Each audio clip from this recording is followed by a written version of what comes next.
طرح پانچویں چیز جو یاد رکھیں گے جب سونے کا معاملہ آئے گا تو وہ سونے سے پہلے جو ہے جو دعائیں آپ صلی اللہ علیہ وسلم سے ثابت ہے ان دعاؤں کا اہتمام کریں.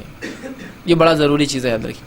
یہ دعاؤں کا اہتمام اس لیے بھی ضروری ہے کہ اللہ رب العزت قرآن میں فرماتا ہے کہ ہم ہر رات جب انسان سوتا ہے تو تمہاری روحوں کو اپنے پاس بلا لیتے ہیں. جب ہم انسان سوتا ہے تو ہماری روحیں جمع ہو جاتی ہیں اور کچھ کی لوٹا دیتے ہیں اور کچھ کی نہیں لوٹاتے ہیں. تو بہت سے لوگ نیند میں مر جاتے ہیں. تو نیند جب آپ سونے جا رہے ہیں تو یہ سوچ لیجئے کہ اگر میں نہ اٹھوں اس نیند سے تو پہلے سے پوری تیاری ہو جائے کہ اگر نیند میں چلا بھی جاؤں مر بھی جاؤں میری اگر موت لکھی بھی ہے تو کم از کم تیاری سے جاؤں. اگر کوئی آپ سے کہے کہ اس درے سے آپ کو گزرنا ہے، اس ٹنل سے گزرنا ہے، لیکن اس کا منہ کہاں کھولیں گے آپ کو نہیں معلوم، تو داخلے سے پہلے آپ لوگوں سے میری ملاقات کر لیں گے کہ بھائی دعا کیجیے بس میرے لیے آسانی ہو، میں کوشش کرتا ہوں. جو بھی سفر ہے آپ کا کرنا بھی ضروری ہے نا. تو نیند موت ہے یہ، بلکہ نیند کو آپ صلی اللہ علیہ وسلم موت کی بہن کہا، اور واقعی میں نیند موت کی قسمی ہے نا، کیا انسان کو پتا. اور ہماری روحیں جمع ہو جاتی ہیں اور اللہ جس کی چاہتا ہے واپس بھیجتا ہے ہر روز اور جس کی چاہتا ہے جمع کر لیتا ہے، تو صبح اٹھتا نہیں پھر وہ. تو سونے سے پہلے پوری تیاری کر لے کہ مر جاؤں تو با ایمان رہوں.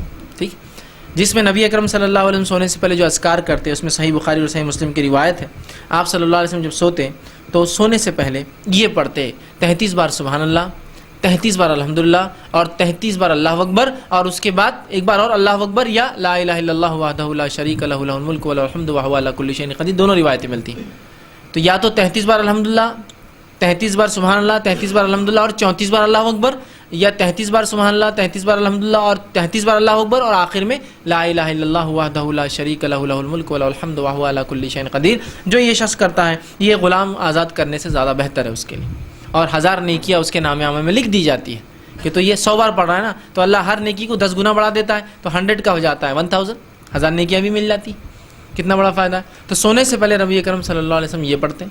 اسی طرح سونے سے پہلے آپ صلی اللہ علیہ وسلم کے تعلق سے آتا ہے کہ آپ اللہ کی حمد و ثنا میں بہت ساری صورتیں پڑھتے ہیں. سورۃ الفاتحہ پڑھتے ہیں، اسی طرح جو ہے سورہ ملک پڑھتے ہیں، تبارک الذی بیدہ الملک، ٹھیک ہے، سونے سے پہلے. اسی طرح نبی اکرم صلی اللہ علیہ وسلم سونے سے پہلے آیت الکرسی پڑھتے ہیں. اور آیت الکرسی کی فضیلت تو آپ نے یہ بتائی، جو شخص آیت الکرسی پڑھ لیتا ہے تو ایک بار ایسا جس کو عادت سمجھ لیے، ایک فجر کے بعد ظہر میں پڑھتا ہے، ظہر کے بعد عصر میں پڑھتا ہے، عصر کے بعد مغرب میں پڑھتا ہے، تو جو ایک بار پڑھ لیتا ہے اور جس کا عادت ہے اگلی بار تک، تو اگلی بار تک کے لیے اس کے لیے کافی ہو جاتی ہے. وہ مطلب کہ جیسا فجر میں پڑھنے آدمی 5 وقت نماز میں سوتے وقت پڑھنے کا عادی ہے، تو اگر میں فجر میں پڑھ رہا ہوں اور ظہر تک مر جاؤں تو میرے لیے کافی ہے آیت الکرسی پھر.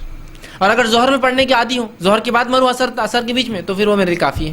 اور عصر کے بعد پڑھنے کی عادت تھی، عصر کے بعد مر جاؤں مغرب تک میرے لیے کافی ہے. مغرب کے بعد عادت تھی پڑھنے کی، مغرب کے بعد مر جاؤ تو عشاء تک میرے لیے کافی ہے. اور سونے کے وقت عادت تھی تو ظاہر سے سوتے وقت پڑھوں گا تو صبح فجر تک کافی ہے، یا مر جاؤں تو مرنے تک کافی ہے.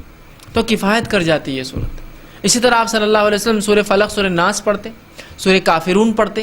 اسی طرح آپ سورہ بقرہ کی آخری 2 آیتیں تلاوت کرتے، آمن الرسول بما انزل الیہ من ربہ والمؤمنون، 285 یا 286. ٹھیک، تو ان تمام چیزوں کا اہتمام کریں. سونے سے پہلے جتنی ہو سکے ان میں سے جو یاد ہے، جو یاد آ رہی ہے اس کو پڑھے، اور اس کے بعد سوئے. اور سونے کی بھی جو دعا ہے اس کو بھی جو ہم پڑھنے کی جو ہے کوشش کریں. ٹھیک، تو ان اذکار کا یاد رکھنا ہمارے لیے، یاد رکھیے، بہت زیادہ ضروری ہے. ورنہ ہمارے لیے یہ ہوتا ہے کہ ہم ان اذکار کو بھول جاتے ہیں. ٹھیک، تو ہم کوشش کریں کہ سونے کی دعا، اسی طرح جو ہے